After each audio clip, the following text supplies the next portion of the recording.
एक पंडित जी रोज रामायण कथा सुनाया करते थे।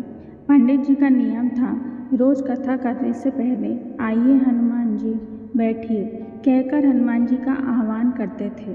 फिर 1 घंटा कथा कहते थे। वहाँ एक वकील हर रोज कथा सुनने आते थे। वकील साहब के भक्ति भाव पर एक दिन अपनी ही शिक्षा और व्यवसाय हावी हो गए।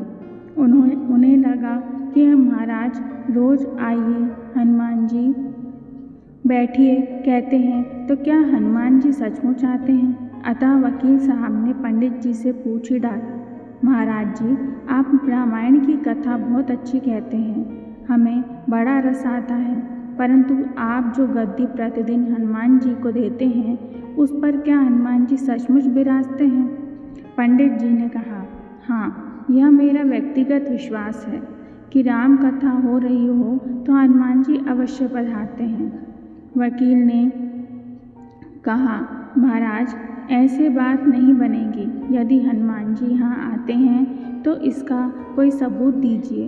आपको साबित करके दिखाना होगा कि हनुमान जी आपकी कथा सुनने आते हैं। महाराज जी ने बहुत समझाया कि भैया आस्था को किसी सबूत की कसौटी पर नहीं कसना चाहिए। यह तो भक्त और भगवान के बीच का प्रेम रस है, व्यक्तिगत श्रद्धा का विषय है। आप कहो तो मैं प्रवचन करना बंद कर दूं या आप कथा में आना छोड़ दो, लेकिन वकील नहीं माना।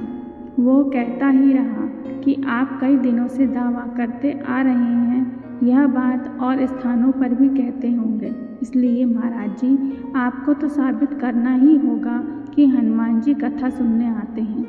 इस तरह दोनों के बीच वाद विवाद होता रहा। मौखिक संघर्ष बढ़ता चला गया।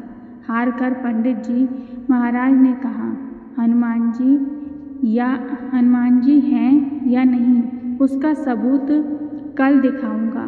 कल कथा शुरू हो तब प्रयोग करूंगा। जिस गद्दी पर मैं हनुमान जी को विराजित होने को कहता हूँ, आप उस गद्दी को आज अपने घर ले जाना।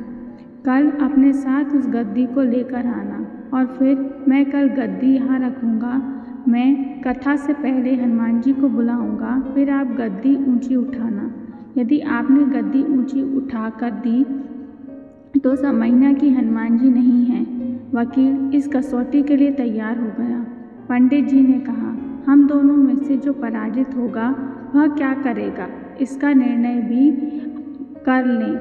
यह तो सत्य की परीक्षा है। वकील ने कहा, मैं गद्दी ऊंची ना कर सका तो वकालत छोड़कर आपसे दीक्षा ले लूँगा।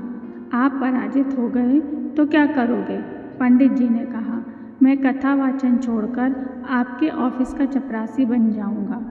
अगले दिन कथा पंडाल में भारी भीड़ हुई। जो लोग रोजाना कथा सुनने नहीं आते थे वे भी भक्ति, प्रेम और विश्वास की परीक्षा देखने आए। काफ़ी भीड़ हो गई। पंडाल भर गया। श्रद्धा और विश्वास का प्रश्न जो था। पंडित जी महाराज और वकील साहब कथा पंडाल में पधारे। गद्दी रखी गई। पंडित जी ने सजल नेत्रों से मंगलाचरण किया और फिर बोले, आइए हनुमान जी बैठिए। ऐसा बोलते ही पंडित जी ने नेत्र सजल हो उठे। मन ही मन पंडित जी बोले, हे प्रभु, आज मेरा प्रश्न नहीं बल्कि रघुकुल रीत की परंपरा का सवाल है। मैं तो एक साधारण जन हूँ, मेरी भक्ति और आस्था की लाज रखना। फिर वकील साहब को निमंत्रण दिया गया, आइए गद्दी ऊंची कीजिए। लोगों की आंखें जम गईं। वकील साहब खड़े हुए। उन्होंने गद्दी उठाने के लिए हाथ बढ़ाया पर गद्दी को स्पर्श भी न कर सके। जो भी कारण रहा, उन्होंने 3 बार हाथ बढ़ाया किंतु तीनों बार असफल रहे। पंडित जी देख रहे थे। गद्दी को पकड़ना तो दूर, वकील साहब गद्दी को छू भी न सके। तीनों बार वकील साहब पसीने से तरबतर हो गए। वकील साहब पंडित जी महाराज के चरणों में गिर गए और बोले, महाराज गद्दी उठाना तो दूर, मुझे नहीं मालूम कि क्यों मेरा हाथ भी गद्दी तक नहीं पहुंच पा रहा है, अतः मैं अपनी हार स्वीकार करता हूँ। कहते हैं कि श्रद्धा और भक्ति के साथ की गई आराधना में बहुत शक्ति होती है। मानो तो देव, नहीं तो पत्थर। राम भक्त हनुमान जी की जय हो। जय श्री राम। धन्यवाद।